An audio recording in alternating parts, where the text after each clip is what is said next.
Alors, merci à Isabelle Cohen donc, de Talentsoft et Natacha Vandeville de Cégide qui vont donc partager autour de ce sujet. Donc, pour commencer, je vous laisse vous présenter toutes les deux. Donc, Isabelle, tu commences ? Oui, merci.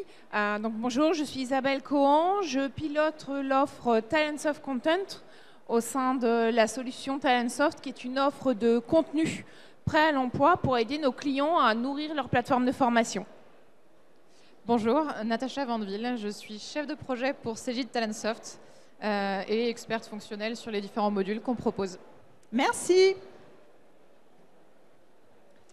Alors justement, donc engagement et rentabilité, donc qu'est-ce qu'on peut dire sur ces deux sujets ? Alors, pourquoi on a choisi de prendre ces deux termes ? Alors, le premier, d'une part parce que c'est ces deux axes qu'on trouve que souvent ne sont pas beaucoup pris en compte dans la stratégie de formation de nos clients. Donc ça nous semblait intéressant de faire un laïus dessus. Première rentabilité, déjà, je ne vais rien vous apprendre, on est en période d'inflation. Donc les coûts de formation augmentent considérablement. Par contre, parallèlement, les budgets de formation des entreprises sont plutôt à la baisse en ce moment. Donc, raison d'autant plus de regarder un peu la rentabilité de notre dispositif et s'assurer que l'investissement qu'on fait budgétairement apporte bien ses fruits. Et puis le deuxième, c'est l'engagement. On est dans une période de révolution. Révolution soit avec un grand R, soit avec un petit R et un grand S. Révolution managériale, organisationnelle, numérique, l'arrivée de l'IA, révolution écologique. Tout ça fait qu'on sait qu'on a un challenge sur l'évolution des compétences. Et l'évolution des compétences de nos collaborateurs ne pourra pas évoluer s'ils sont engagés avec nous. Donc c'est ça aussi qui nous paraît important.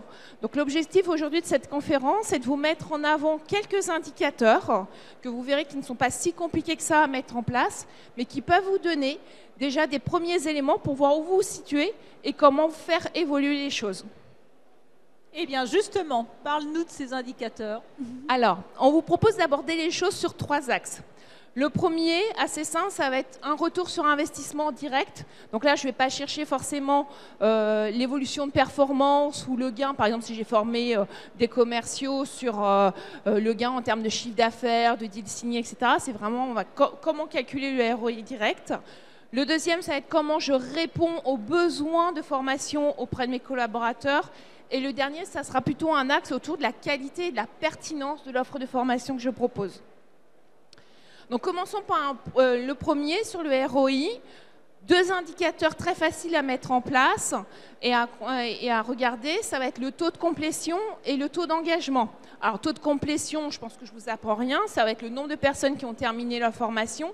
Le taux d'engagement ou le taux de réussite, ça va être le nombre de personnes qui ont terminé, validé et qui ont obtenu le certificat de formation. Petite donnée statistique. Next slide. 15% des dispositifs de formation en ligne en Europe non tutorés, c'est le taux de complétion. Je ne sais pas si ça vous parle, mais moi je me dis avec les moyens qu'on met en place sur une formation, 15% c'est vraiment peu. Alors qu'est-ce qu'on a en notre main pour pouvoir développer ce taux et faire en sorte qu'il augmente ?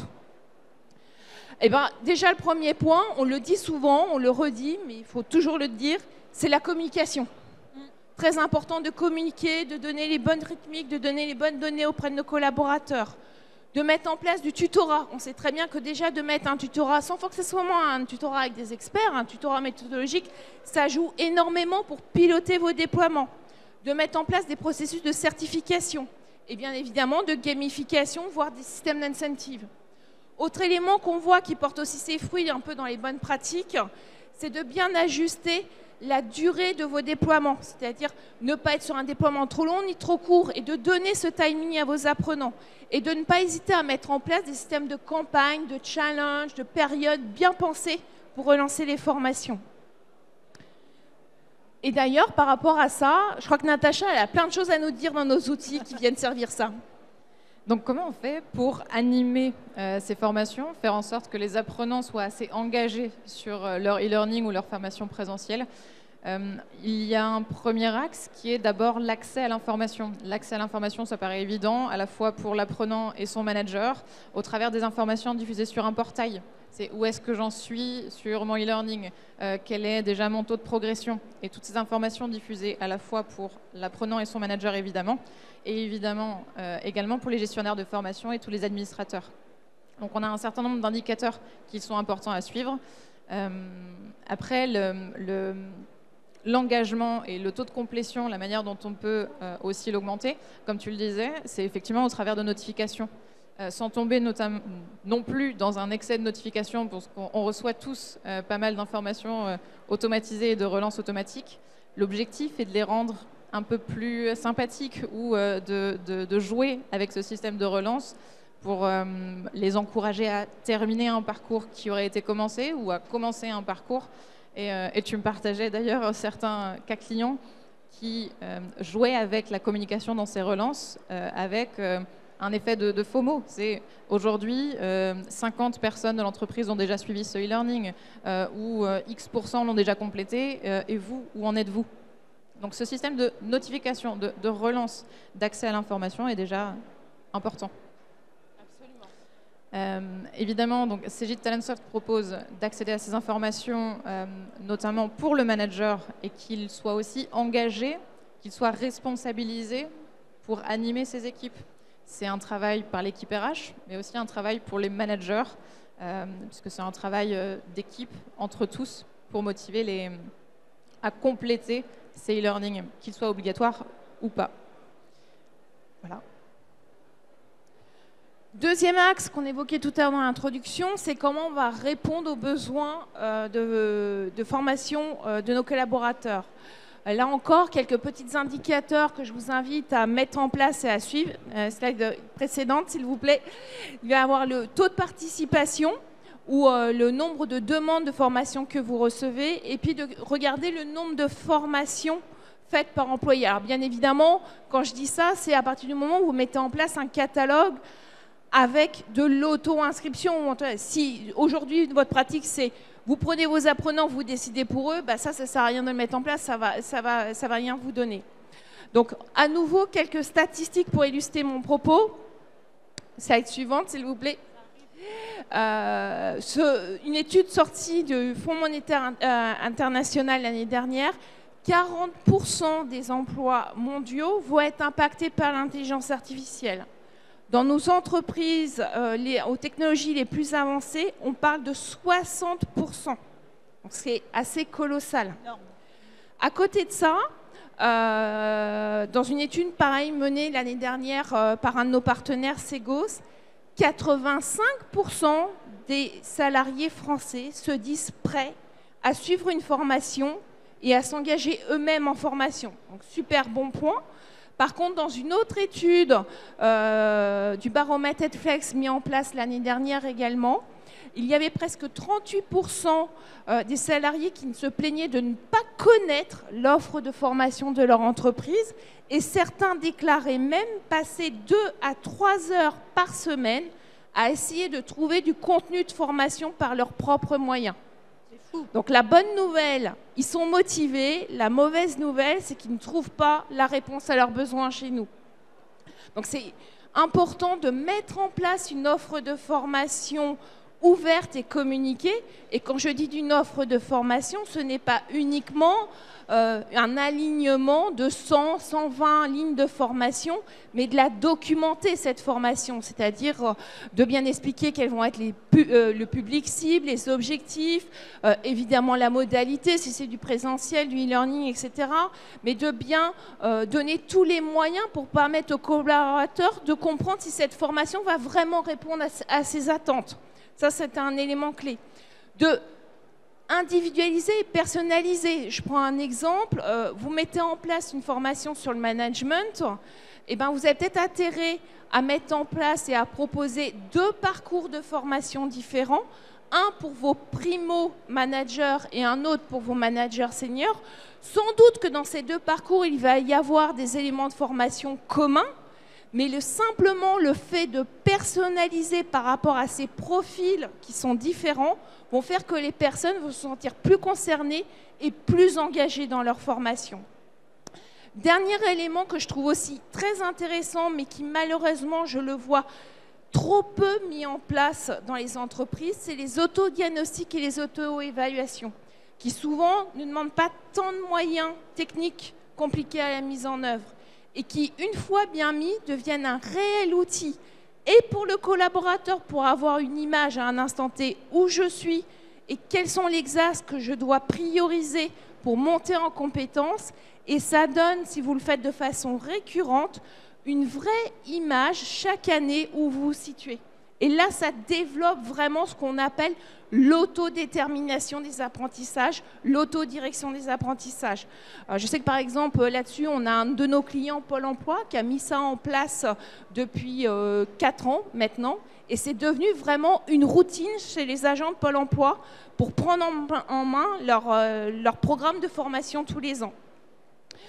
Et dans les bonnes pratiques aussi, pour inciter un peu les collaborateurs à aller se former, à aller consulter l'offre, on voit de plus en plus d'éléments comme les passeports formation. Alors ça va être par exemple un volume horaire, un volume monétaire qu'on permet aux collaborateurs de dépenser sur les formations qui les intéressent, ce qui leur permet aussi d'aller aussi ouvrir leur chakra, si je peux dire, aller voir peut-être des choses qui ne vont pas être directement priorité dans leur métier, mais si on veut aussi inciter les gens à développer leurs soft skills, ça peut être un bon moyen. Et d'ailleurs, là-dessus, on a fait pas mal d'innovations sur notre catalogue et tout pour servir ça. Oui, et il y a plusieurs manières de mettre en avant la formation.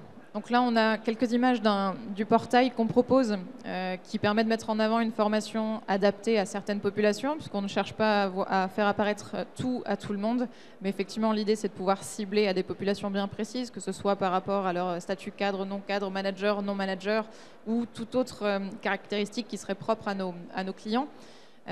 Et on peut aussi vouloir la mettre en avant au travers de catégories plus marketing, pas seulement lié à un thème de formation qui soit très structuré, très classique.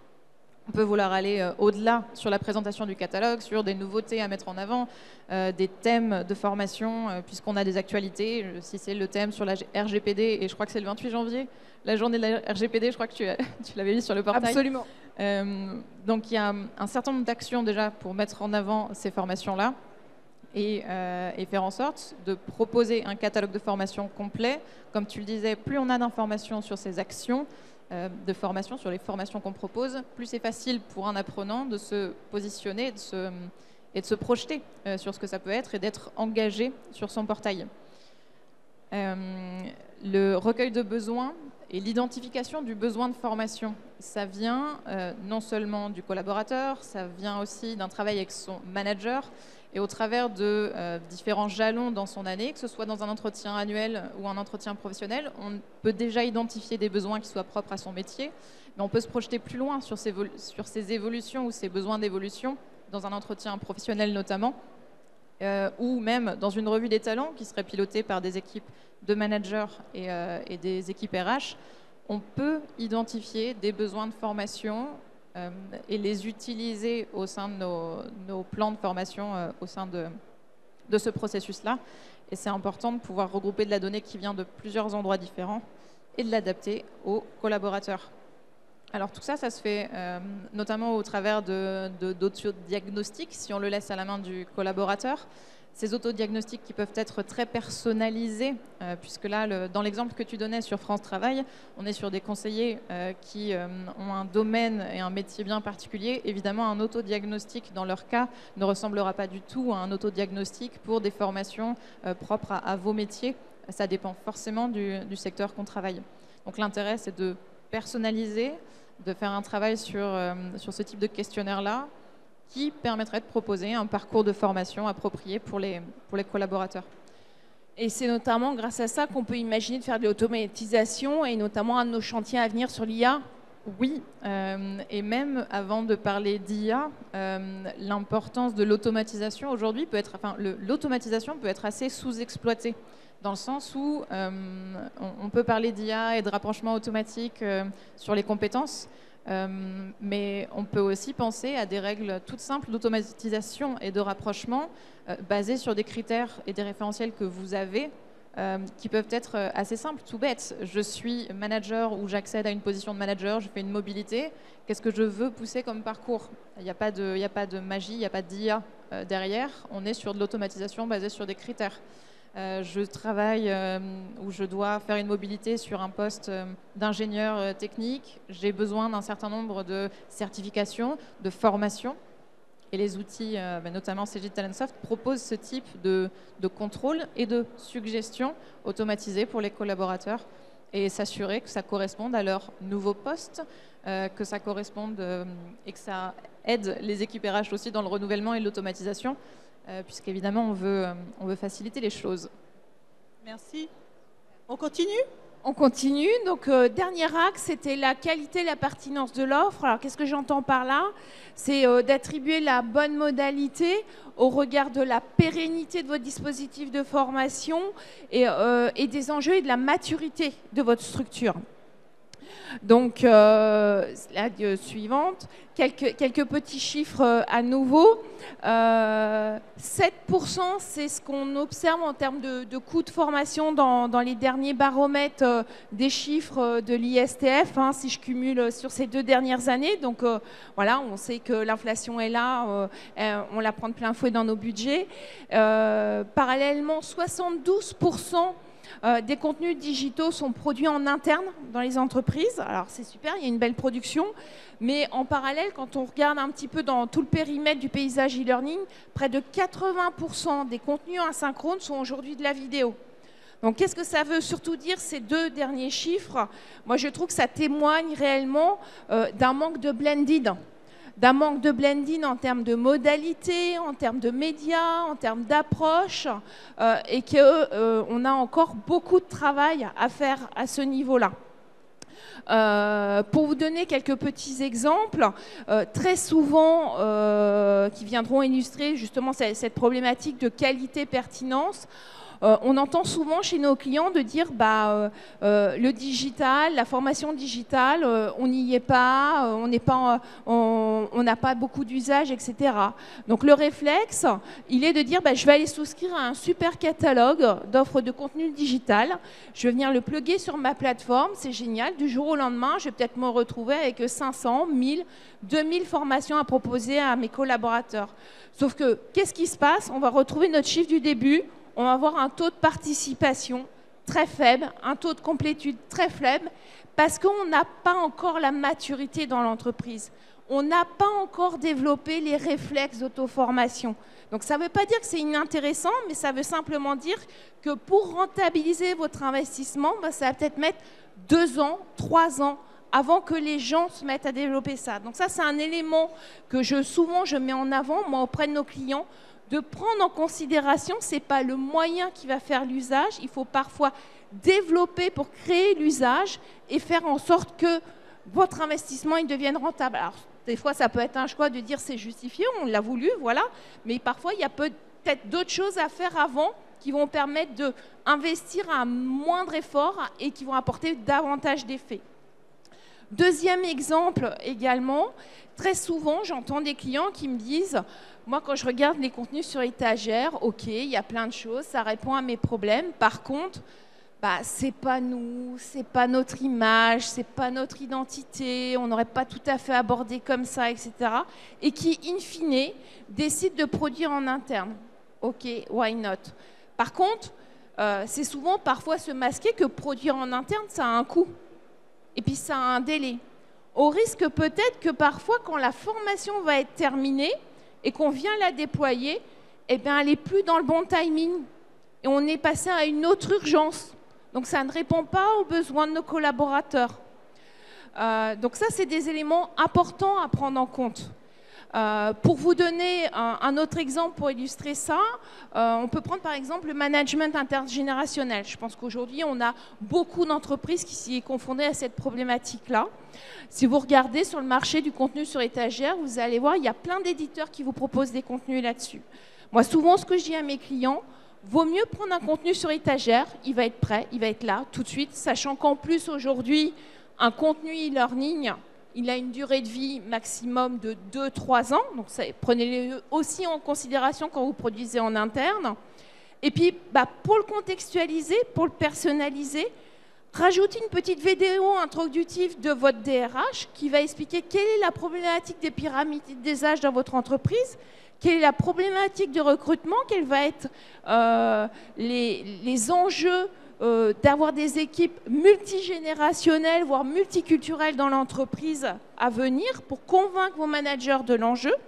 Ensuite, mettez ce module sur étagère qui va au moins avoir l'avantage de poser les choses sans jugement, poser les théories, les bons concepts, etc.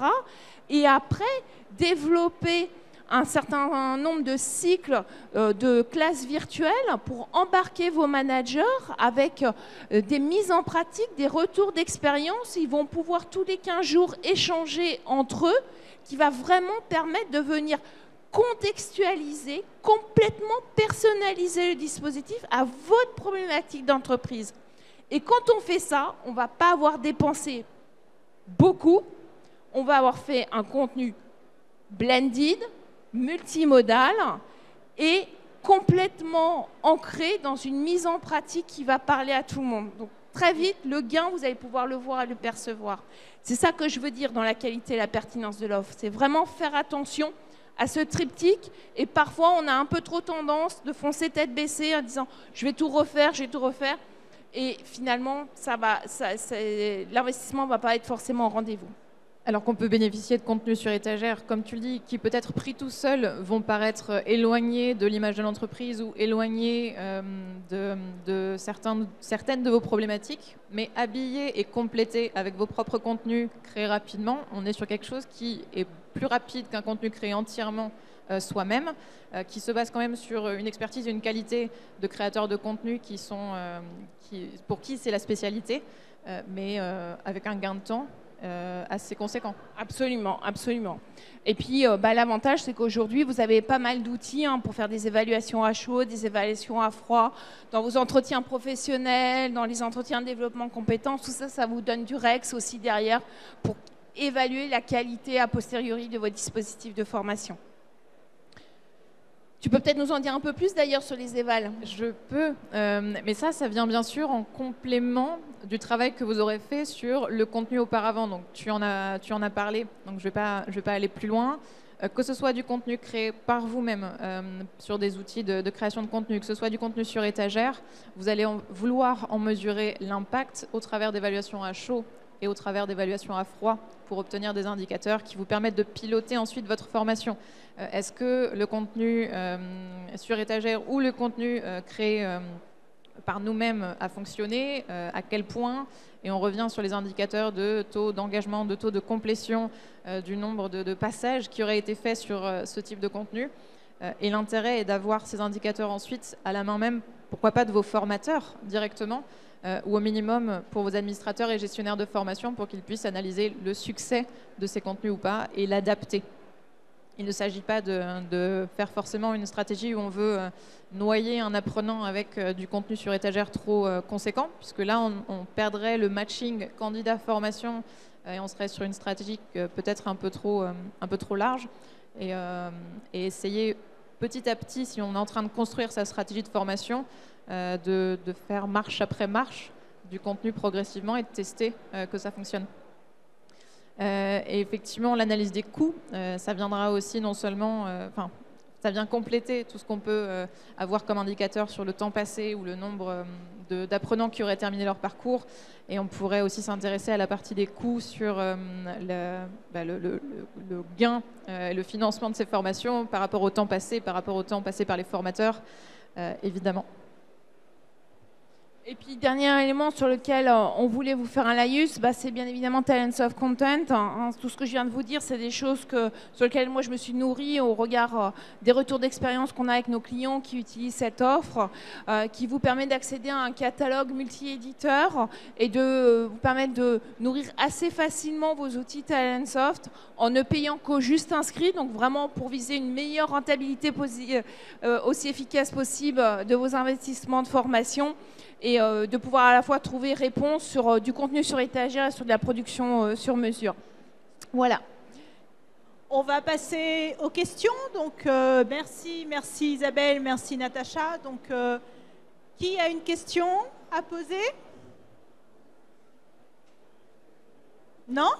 Pas de questions? Si, une question là-bas, tout au bout.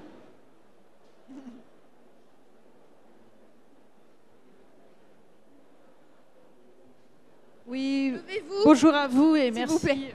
Merci. Merci beaucoup, c'était très intéressant.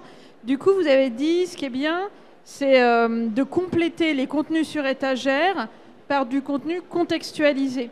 Est-ce que vous auriez un exemple justement de ce que vous auriez réalisé ou ce que l'entreprise aurait réalisé de contenu personnalisé venant compléter un contenu sur étagère? Des exemples, on en a plein parce que c'est vraiment là-dessus que nous, on a construit Love Talent Soft Content. C'était vraiment pour faciliter la vie que nos clients développent du blended au maximum. Donc j'ai envie de dire, c'est chez la plupart de nos clients, ils vont prendre du contenu, peut-être ajouter une classe virtuelle, un webinaire interne ou mettre du contenu en amont ou en aval de sessions présentielles. C'est vraiment quelque chose qu'on cherche à développer au maximum. Donc des exemples, on en a plein, quoi. C'est vraiment ancré maintenant dans la pratique de nos clients. Je vous donne un exemple. Tout à l'heure, on avait une cliente qui est passée sur le stand qui nous disait qu'elle avait pris plusieurs parcours de différents partenaires, puisque chez nous, les parcours, ils sont mono-éditeurs parce qu'on fait des parcours courts pour garder une certaine cohérence pédagogique. Et elle a vraiment créé un parcours sur 3 mois pour ses managers où elle est venue mixer les différents éditeurs. Elle a même rechangé l'ordre par rapport à ce qu'on pouvait proposer, nous, de prime abord pour que ça réponde plus à sa vision, à elle, qu'elle avait des éléments en intégrant également du contenu produit en interne. Merci. Une autre question? Personne? Bon, eh bien écoutez, merci beaucoup Isabelle et Anne-Marie. Natacha. Merci à vous. Et puis, si donc vous voulez voir une démonstration de Talentsoft, rendez-vous sur le stand K30. Merci Voilà. beaucoup, on vous attend. Merci beaucoup, Et au donc, revoir. la prochaine conférence maintenant est avec Canal+, et sa quête de la recherche de l'engagement. Merci.